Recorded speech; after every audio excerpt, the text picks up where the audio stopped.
What's up, YouTube? It's your girl Corinne, and I'm out here videoing in that Georgia, Okay. and we're just living the van life. And here's my friend Jennifer. She came all the way from Finger was Illinois. over the camera. She came all the way from Illinois to come down here and live the van life with me for a little bit to try it out. And so yeah, what made you decide to? Yeah, she lives in an apartment. So No, what made you decide to come out here and I think try? I could clarify. I don't live in an apartment. I actually don't have a home. I just came back from traveling in May, and I've been bouncing around at friends' places, so I don't have Okay. an apartment. So do you think you would ever want a stable place to live, like an apartment, or do you think maybe living in a car is a viable option? I definitely think that living in a vehicle is a viable Oh, option. vehicle. Yeah, a car maybe not so much because it's quite cramped on space.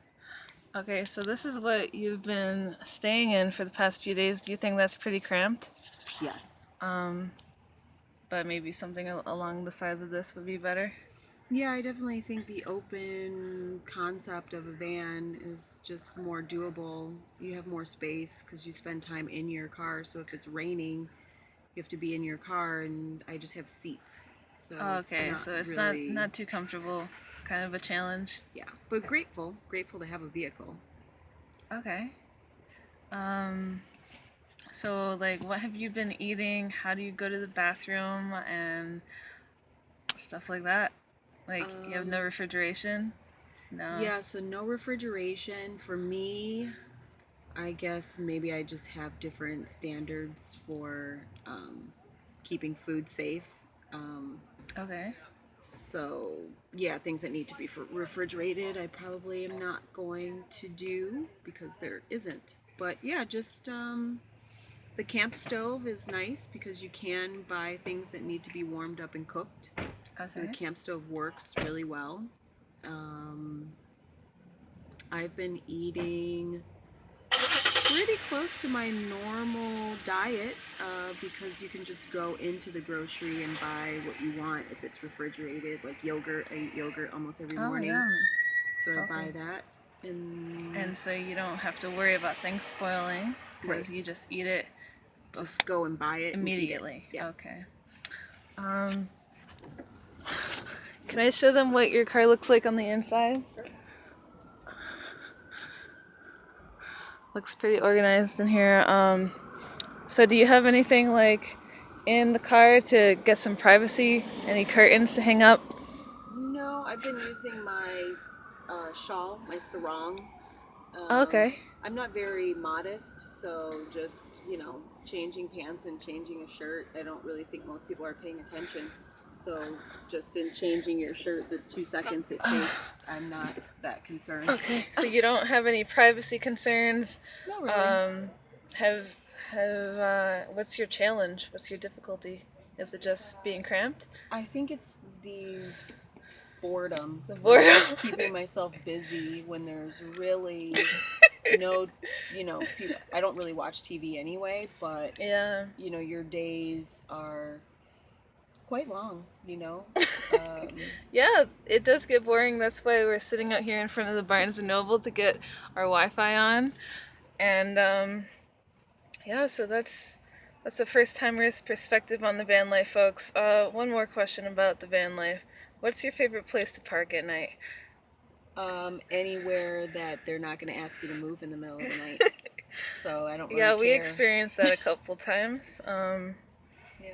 I noticed she does like asking people if you can park there in their driveway. Yeah, I know. That's what I read. I read that it's better if you ask and you ask first, and people say yes or no.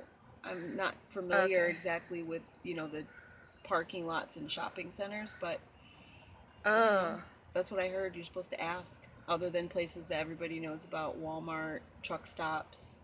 If it's some type of private property, I mean, I'm assuming I'm from Chicago, so I'm used to pretty strict, people policing and asking what you're doing and how long. So rather than have the hassle of setting up and getting ready to sleep and having to move at 1 a.m., 2 a.m., I'd rather ask, but Yeah, whatever. just gotta be vocal and tell people what's up. Or not. That works too. Yeah, me. Just you gotta go there and see if it works. Yeah. Okay, so enough about living in a car. You are also a solo female backpacker sometimes, right? Yes. So how many countries have you visited? Which continents have you visited? Well, I did my backpacking Uh through huh. Southeast Asia, so Okay. nothing too brand new there. Um, Hundreds of thousands and millions at this point have probably been through Thailand and Cambodia, Laos. Um, but yeah, I did all of Southeast Asia. I was there for over a year and a half. So I feel like that was a good preparation for a van lifestyle because you Okay. live out of your backpack and yeah, you get used to different cultures, different ways of doing things. You just kind of go with the flow, and the Okay. same process applies here. Okay. Just make the best of what you have. Okay. So like, did you travel alone for the most part? Yes.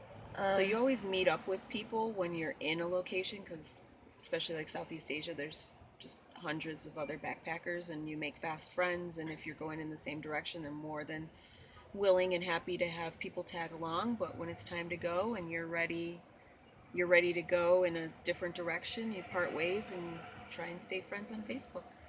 Okay. So you just meet other tourists at the hostels and the other tourist spots. Yep. And is there ever a problem with the language barrier? Or do these people usually speak English?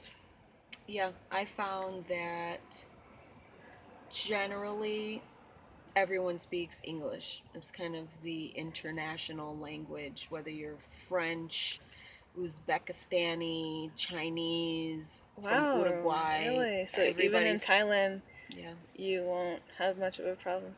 I mean, in the tourist areas, obviously, Okay. if you're in remote villages with more local people, then they're not going to speak as much English. But you want to buy a bus ticket, you want to get a ferry ticket, you want to go from Bangkok to Chiang Mai. It's Oh wow. been done millions of times, and everyone speaks sufficient English to get you what you need. Absolutely, Oh, not that's a problem. good. Okay. Hmm. So how do you travel on a budget? Like, or do you just kind of splurge? I definitely travel on a budget. I'm not rich. This isn't flash packing. This isn't, I'm not a trustafarian. So, I mean, my money is my money that I've worked very hard for and I've saved. So, yeah, I travel on a budget. I don't want to spend more than I have to, and spending a lot of money on accommodation it just doesn't make sense to me because it's just somewhere to sleep at night. So, I try and spend $5, $10 if I have to on a room. Oh wow, that's Um, pretty cheap. but I'm good also for asking someone if they want to share. I don't mind sleeping in the same bed with someone I just met Oh wow. because, you know, I mean, gotta trust in the good of people. And if you're gonna pay $10 for a room, I'm gonna pay $10 for a room. We could pay five. Oh We yeah, share. just split it. So, yeah, I've asked that a lot, and yeah, people who are on a budget get it. Those people who aren't probably wouldn't be interested because $10 isn't very much to them. Um, Oh, okay. so just doesn't seem like something that they'd be interested in doing. But yeah, you eat Okay. local food, and it's cheaper. You just go to local restaurants and diners all the time. Maybe Yep, you like at eat ramen noodles. on hawker stalls, warongs, roadside stalls. You get food for cheap. If you want pizza and ice cream and burgers, you're gonna pay Western prices. So that definitely changes the budget. Okay, so you just gotta eat like a local. Absolutely. And which country had your favorite food? Well, Thai food's Thai pretty food. amazing. Okay, Yeah, I loved it. cool. Well, I think that's about it. Do you think you could ever try this again? Camping in the car in the parking lot. Absolutely. Cool. Yeah, I definitely see it as a viable way to travel if not necessarily long term, but definitely if you want to take a road trip. Um, you know, just scale back. Scale back. You don't really need hotel rooms. You don't have to shower every day. It's not gonna, Right, you're you not gonna just gotta die. lower your standards and just live Yeah, like a nomad. absolutely. Okay, so thanks so much for this interview. It was so interesting. And thanks for coming all the way down here to Georgia. Yeah. There you have it, folks. Experienced backpacker down here, living the van life in the parking lot. And Peace out. I do see there's a sign right there that says no overnight parking that we seem to have missed Oh, I over guess here we can't park here tonight. behind the tree. Yeah. Yeah, so we won't be But staying here tonight. the Publix, the Kroger, it's usually where it's at. Yeah, there's a Publix across the street, so. Okay. All right. Peace out.